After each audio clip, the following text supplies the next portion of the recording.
Hi, everybody. This is Warren Herman, and tonight I believe we're going to explore a deeply important subject for our spiritual lives. Because I deeply believe that when we listen to the message of the scriptures, when we look at what the scriptures teach us, especially in the early chapters of Genesis, we can get a deep understanding of the fundamental psychological dynamics that are at the root of our psychological struggles. Our life is always a struggle between two things. One of trying to make fig leaves on our own, and the other of receiving the mercy of God, the clothes with which God gives our first parents. So there is this deep struggle, this deep challenge. And the problem is that in our lives, we develop these defensive things because there's a deep pressure on us. This pressure stems from a sense that we are not loved and comes from our early life experiences, in which, whether consciously or unconsciously, real or to a conscious degree or an unconscious degree, to a more or less real or imaginary degree, there is a lack of love in our lives. And I'm going to say this again in a certain way. So for example, some people may consciously not show us a secure love, and some people may unconsciously show us an insecure type of love, giving us an unsafe environment in our early lives. They may be doing that on purpose or not on purpose, in other words. And we may perceive the actions of others rightly, may see it like, okay, people are doing scary stuff to us, or we might see it wrongly. But whether it is on the part of others conscious or unconscious, meaning on purpose or not on purpose, or whether it is we just perceive it because of our fallen nature, or it's perceived accurately because we're like, oh, this is bad. There is a wound. We are traumatized. And because we are traumatized, what we develop is we stop seeking comfort in other people. We stop seeking connection in other people. We instead retreat into ourselves and try to get a replacement for love. We seek, rather than being loved in our brokenness, rather than to be received in the love that is mercy, we seek to receive the love that is approval. And the way that we seek to gain approval is by being perfect. So just like trust is the vessel, as St. Faustina teaches us, trust is the vessel through which we receive grace. Perfection is the vessel through which we receive the counterfeit experience of approval. So this is kind of how this works. Like trust gets us to receive mercy. Or we could even say also vulnerability is the way, and honesty is the way that we receive mercy. Whereas hiding things in a way, or masking things over, is a way of receiving approval. So mercy allows us to be how we are, and allows us to be seen as we are. And that is the essential core, I believe, to psychological health. The reason why I'm talking about this is because I don't have any of this type of psychological health. But I believe that that's the deep core, or I believe that that's what I'm learning again and again. I'm learning again and again that the root of our psychological reality must be that we are looked at with love, that we have security in love. There's one book that I actually have it over there, which is, and there's some things I like about this author's writings and some things I don't. Henry Nouwen writes the book, The Return of the Prodigal Son. And on the cover of that book is the image by Rembrandt. I believe the book is mostly meditations on the image, and on the parable. When we see the image of the father embracing the son, we see this image of mercy. And the thing I really believe is that the thing that we must learn I believe that we must believe our beliefs, learn how to believe our beliefs and learn how to doubt our doubts, and to learn how to believe our beliefs in mercy and doubt our doubts in mercy. And there's different ways that we can do that. I think I'm mostly just going to make this a personal video rather than a practical video. But I want this video to be something that you can look at and understand, and it's kind of see yourself in it, so we can kind of see what's going on. And I want to read from a book. This is not a book that I would recommend reading, because this is not, I don't endorse the author. Not that I hate them or anything like that. It's just that the book I believe, has some doctrinal complexities. So, but I want to read to you from, so this is, but I think this is a good quote that's going to explain something that we're going to go into in this video, because I read lots of books, and even if I don't agree with the author, there may be something useful here, and I believe this is a situation like that. So I'm reading from Open Mind, Open Heart by the 20th anniversary edition by Father Thomas Keating. I don't recommend this book, in general. I don't recommend it, just because I don't recommend centering prayer. But that's a whole other video. But I want to read this statement here, because I believe this is a deeply accurate statement about what happens in our lives. I think this is just psychologically accurate, whether we like the book or not. So I'm reading from page 2 of the introduction. The false self is the idealized image of ourselves, developed from early childhood to cope with emotional trauma due to the frustration of our instinctual needs for survival or security, affection and esteem, and power and control.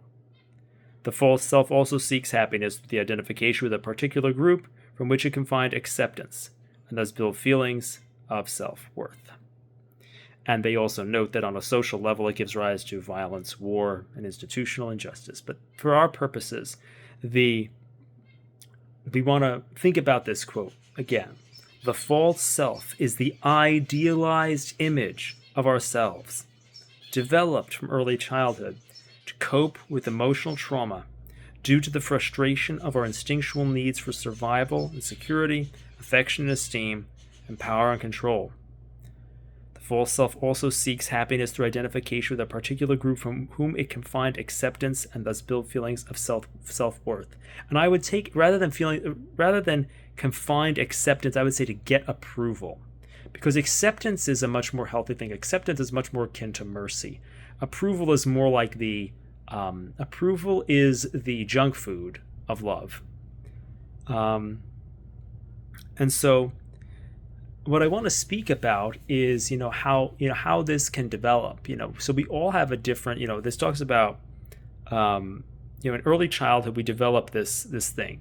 And I believe that deeply our psyche is, very much like, there's probably a million ways we could explore this, and I'm kind of just thinking of it as I'm talking about it. There's probably ways in which our psyche, develops in ways that are similar to the narrative of Scripture in a sense. Obviously, we have this. We could see so many things in ourselves that we see in Scripture, and we could especially see in our early lives the development of these fig leaves, much like we could see these fig leaves of the false self, much like we see that in our first parents. That is definitely something there. But the thing is, I really believe that this false self is driven. This is by this pressure, this need to get approval, this need to be correct, this need to deal with the fact that we are not safe, because there's a security and a safety in the love that we are supposed to have. Because think about our first parents. The security and safety of the love they had with God is what we were supposed to have imaged to us as icons in the people around us in our childhood. But maybe, let's say, let's say there is, a family member that is, violent, or, a teacher who is overly critical, a person, a sibling or a parent who has an addiction. This causes there to be a disruption in the type of love that we receive. And we begin to experience, a child very much gauges whether it's good based on how people respond to it. A child thinks that everything that is done to it, or him or her, I shouldn't call a poor little child an it, so the child thinks, let's say there's a little boy and he lives in a house, and let's say he thinks, okay, like, the parents respond to him based on his behavior. But let's just say that mom has a drinking problem, and so every time he comes in the house, mom has all kinds of behaviors that confuse him. And so he starts to be on edge. And so he starts to wonder and say, okay, maybe maybe people then tell him, oh, you're a bad boy, even when he's not bad. And then he gets really confused. And so then he's just on edge and he's hypervigilant all the time. Let's say there's a kid, who has, in my experience, I had some difficulties, academically when I was in school, even though I thought I was doing what I was supposed to be doing, but I kept not doing well, and I didn't understand why. So, there's different things. Maybe, there's different challenges that we can have. And we can start to notice, when we're in environments where there's a lot of tension and we don't know how to control it. We also can notice that we can develop obsessive behaviors. It says here, needs for survival and security, affection and esteem and power and control. This is really, we can notice these things. We could see, I remember when I used to go and leave, when I was a little kid and it was time to leave the house to get to the bus stop when I was a little boy. I'd be in the bathroom, brushing my teeth and all different things, that I would brush my teeth in a certain way. I go up, down, side, then flip the light switch a few times, then run out the door, but it was, I think really the difficulty was the tension of life, going to school and all these things, and to try to gain control, over the things that we can't control, or even ways, that we try to control ourselves. There are different ways, so some people turn to, in an uncontrollable environment. Let's say there's different type of tensions in the family in one way or another. People will turn to things like restricting themselves, it could become an eating disorder or other kinds of things where we know we're good if we do this or we don't do this. I don't know if, my viewers will be, depending on the age of the viewer, there used to be a TV ad that said, sometimes it's what you don't do that makes you who you are. And that was the thing about not smoking. It was sometimes it's what you, or don't do drugs. Sometimes it's what you don't do that makes you who you are. But the thing is, what could really happen is that we can try to we can simplify our identity. And this happens to lots of people in lots of different ways. Whether it's someone says, okay, it can usually, and I think the thing is usually it's at a certain area, so for example, you might see, people taking certain things. They say, okay, well, if I don't eat, then I won't be fat, then I'll be good. And so kind of the whole identity, we get a way to get approval through a restraint. There's this restraint, then leads to an approval, leads to that. I work with people, in different ways. One of the areas that I treat is, this is not a official counseling video. This is not counseling. This is just my personal experience. But the thing is, lots of people, deal with different types of addictions. And so one of the types of addictions that people come to therapy for is, pornography addiction. And one of the things that happens is there can be, I think, an effective way of speaking to these things is to understand that there are two sides to any addiction. So, for example, if we take pornography or we take eating, there's a side of indulgence and then there's a side of self-control, and both of those things are addictive. The self-control, for example, in the eating disorder, is about, oh, I'm perfect now because I'm not eating, and I now am controlling approval, and now I am good because I'm thin. The same thing, like somebody with a pornography addiction. I think it's deeply important for guys who have these problems to also deal with the back end of the addiction, meaning the thing of like saying, and it's completely analogous to the eating disorder, which is the idea, okay, like I'm restraining myself from this addiction, therefore I'm good now, I'm righteous. And then there becomes a deep pressure, because the thing is, there's a pressure put on us. The psyche cannot stand the pressure of approval, because it's like you're putting yourself on a pedestal, and that you know that a pedestal is unstable. So there's this deep pressure in the psyche, because ultimately we know we are not loved. And so that is why these cycles are deeply painful to people, whether it's addiction of one kind or another kind. That these types of addictions, with these restraint things, simplify the personality, because also sometimes because we get uncertain signals from our environment. Like, so for example, let's say a person grows up, let's just make a very extreme scenario. Let's say a kid grows up in a very abusive home. Maybe let's say the kid doesn't really know, the kid does not know what is good and bad. So the kid's like, oh, I need to be perfect. So the kid's like, okay, I need to never get a bad grade.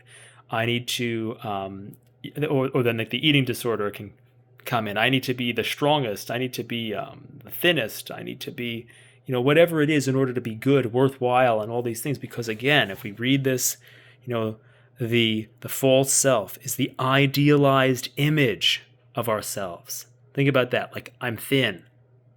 I'm chaste, I'm thin, I'm chaste, I'm righteous, developed in early childhood to cope with emotional trauma due to frustration of our instinctual needs for survival and security, affection and esteem, and power and control.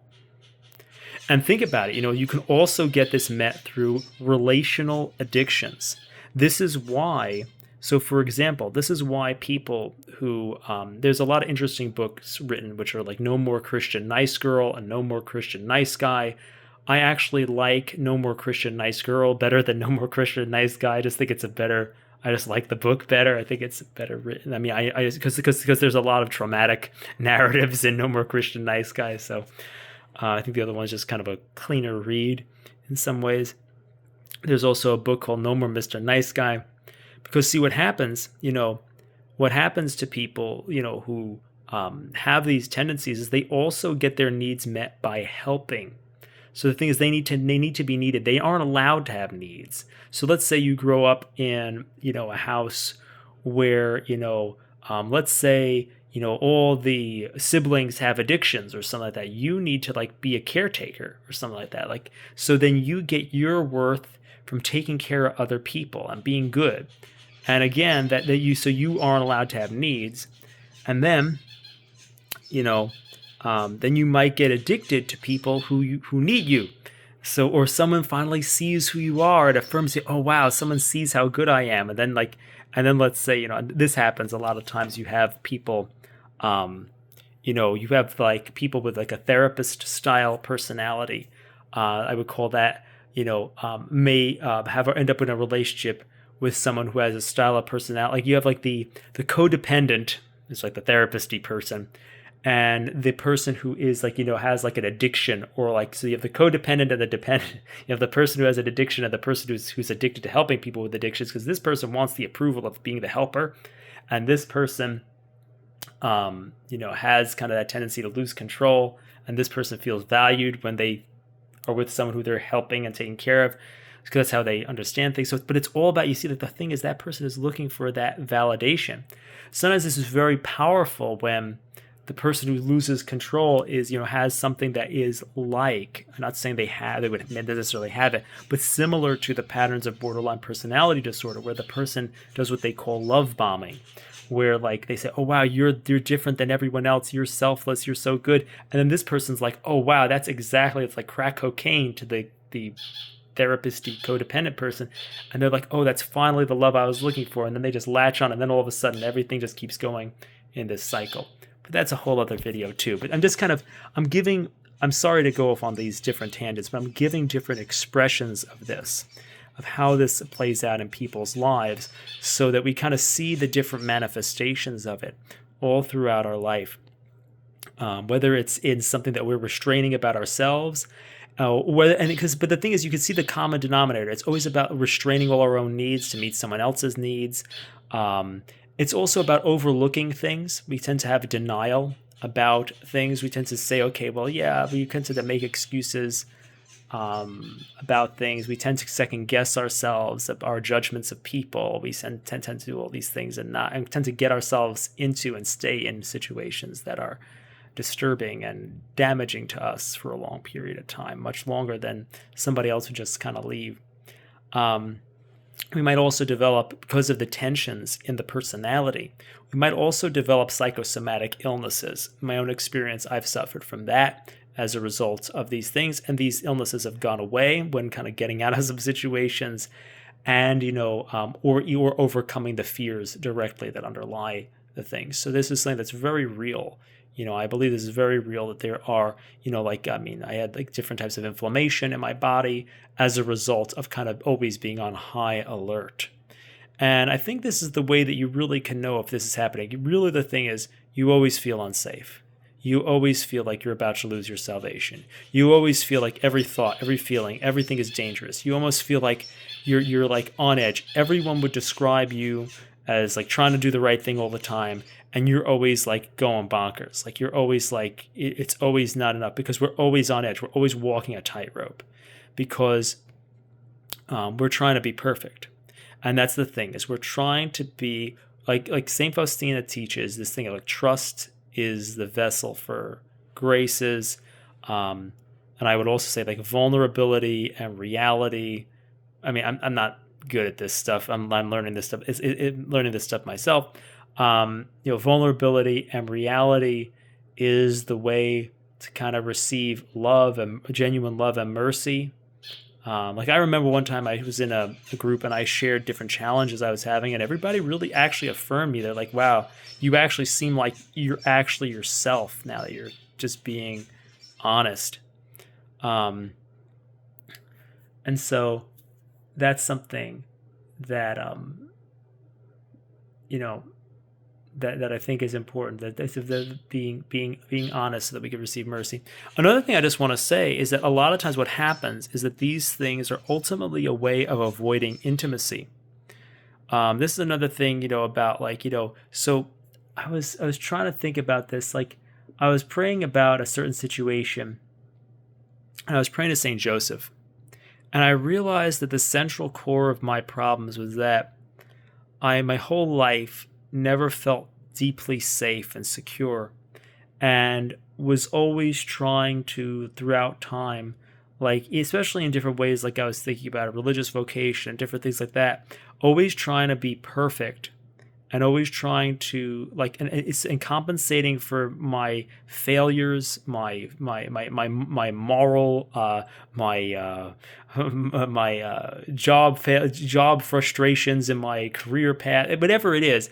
I always was trying to get out of the emotional pain of these things by not playing the game anymore, by saying, hey, having all these setbacks. Okay, well, maybe I don't want to play the game of. Maybe I don't want to play this game anymore. It's like, and seeing those different challenges at different phases of my life. I mean, there's obviously there's many things that have gone well in other times in my life, which are good. But the thing is that there were many times when I said, wow, there's really been a lot of setbacks. And so there's a way in which I said, oh, wow, maybe I should be a priest. Maybe that's the real thing. And then I noticed that because I had this history of like, so for example, and this is also an important thing to bring up, because I want to give some practical and human examples. I'm sorry this is a long video, so feel free to take your time with it or pause it or whatever. But I want you to hear some actual examples. Like when I was a kid, I actually was very involved in doing, I don't endorse this, but I was involved in doing a lot of like Buddhist style meditation because I was, not well catechized. Um, but the effect of this type of meditation is that I would observe my thoughts and then experience being silence. And they would talk about how this was your true self. And so what I would try to do is whenever I would do something wrong, I would just observe my thoughts and then detach from them so that I was the perfect person and I was not the person who did wrong. I remember even having a dream where the police were coming after me and they were like, "This is your name." And I'm like, "Well, that's not really me." And so I couldn't be arrested because I wasn't myself. And so that sounds nutty, but the thing is, but this is like a normal thing in Eastern meditation, is to try to be what they call the true self. And the problem is, we can make that mistake too.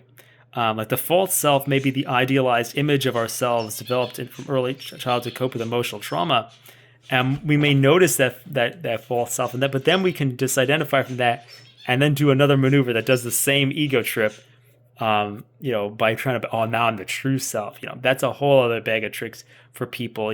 There's some people watching the video who may know what I'm talking about, but there's a whole way in which like you can make, if you enter into the practice of spirituality without faith, without mercy, without a God who loves you, without a God who you've hurt, without being a sinner, without all these realities that come part and parcel of our faith, it just becomes another false self game. The true self is just another false self. The true self, for me, I lived that myself as a thing of like, by getting in touch with what I thought was my true identity, by just observing my thoughts, not being caught in me.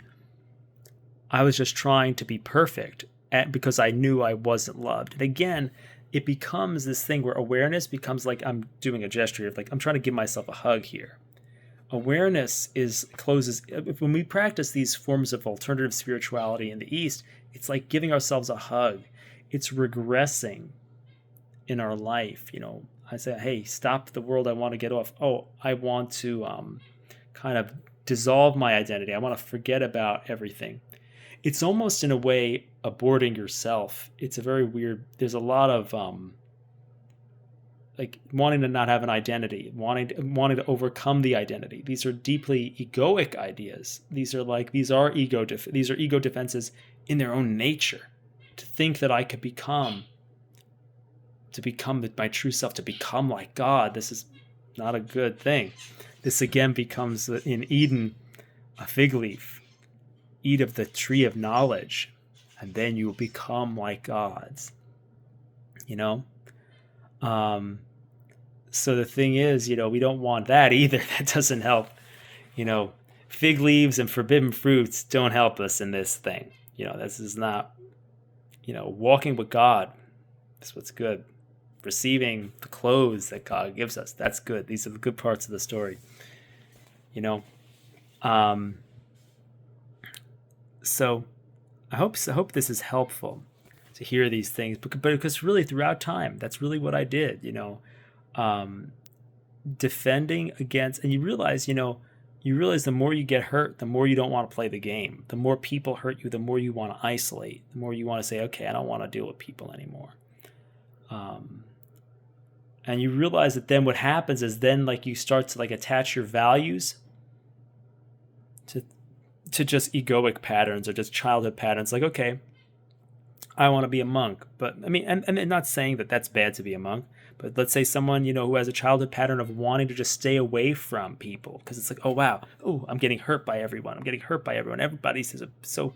Let's say there's a kid, in a house where, everybody is lots of siblings and all different things and people have addictions and all. Okay, the kid's just withdrawing. And then the kid's like, okay. And later in life, the kid's like, okay, let's be a monk. But the thing is, you could see the progression of like, okay, you're trying to avoid connection because everything is so tense. You're trying to be perfect. You're going to restrain yourself. You're trying to do the right thing because everybody are walking on eggshells. And so you're trying to isolate because everybody hurts you. And then you're just going into yourself. So this is not a healthy vocation. This is a desire for a vacation. So the thing is, that is really, I'm sharing these things so you can kind of get more understanding, more perspectives on this type of false self, because it can govern our lives. It can govern our lives because the deep fear that we have of being wrong. It can also make us leave the faith because, for example, it can lead to doubts. Like, I have many intrusive doubts about my faith because I have such a pressure to believe everything. The reason why this happens is because there's such a fear because we feel unloved. We need to be perfect because so what happens if I need to know, okay, if I need to be right because I'm not loved, God won't have mercy on me if I'm wrong. Well, I need to know, is the Catholic Church really the true church? And I need to know it more than 100%. So therefore I have all these, maybe it's the Orthodox Church. But that's just a mental problem because it's just a mental problem based on the fact that there's an insecurity. And then my brain feels like it's insecure because what happens is the emotions are on in the midbrain. And so the frontal lobe can't come to certainty because the activity is down here instead of up here where it's all nice and smooth and happy. There's all that activity could just be natural. It's that it kind of goes into the middle and you don't have certainty anymore. And you get stuck.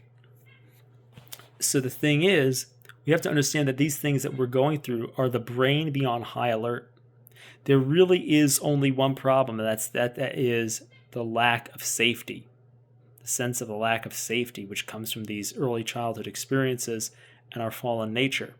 This lack of safety, and the remedy is the presence of safety based on understanding the love of God and our own ability.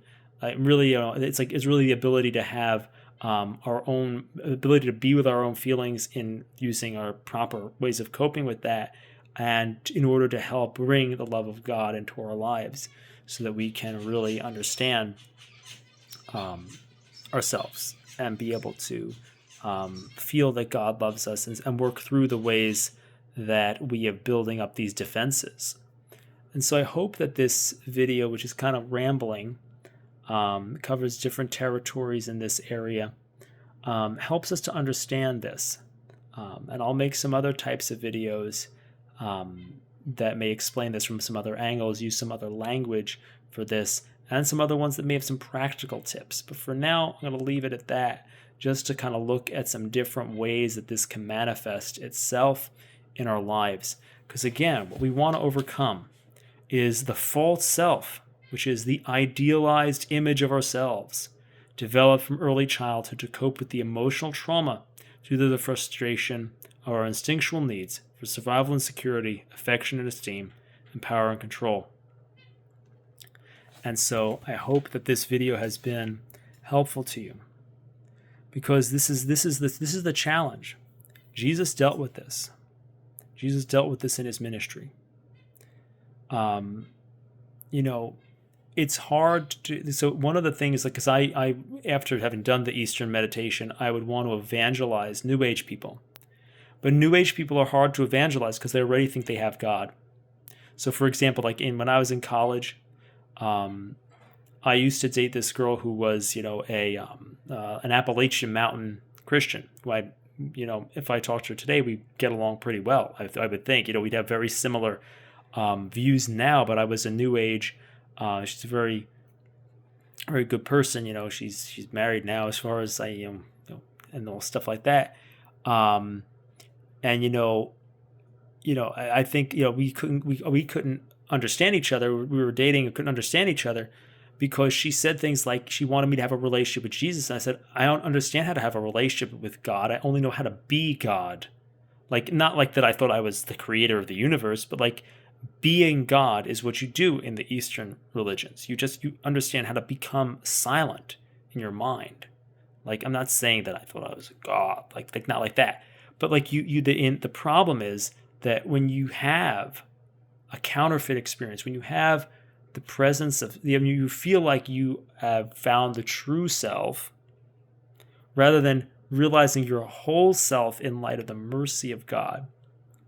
And there's probably 100 distinctions I could talk about in these things, and there's too many rabbit holes here. But the problem is, when someone thinks they have something, you can't give them anything. So I thought I had it. I thought I was like, I'm more advanced than this girl because she thinks she can have a relationship with God. That's kind of weird. But I just know how to be mental silence. I know how to be the silence of God. I know how to be the true self. In Hinduism, they call that Atman, and they say the Atman or the Brahman, the same. It's like we are the true self. Everything's one. It's all God. The silence. I mean, these are experiences that are like optical illusions, and it can be again a fig leaf. And the same thing happened with the Pharisees. That's the thing. The Pharisees, they didn't have a fig leaf made out of consciousness or being perfect in that way, but they thought they were perfect. They thought they were perfect because they had the law. They thought they were perfect because that's the story of, we see that, the Pharisee is praying and the tax collector's in the back, or whatever. And the Pharisee is saying, oh, wow, I'm so great in his prayers. And the other guy's like, have mercy on me, a sinner. That's the difference between honesty and perfection. It's about mercyism, not perfectionism. So hopefully this video is helpful and gives you some different food for thought and reflection. And hopefully I will make a more coherent one. In some other videos, there's a lecture one of my friends gave recently, and I may make some commentary on that relevant to this thing, because I believe it really got at the heart of this issue. But until then, God bless you and have an excellent night. Close in the name of the Father, and the Son, and the Holy Spirit. Lord, have mercy on us.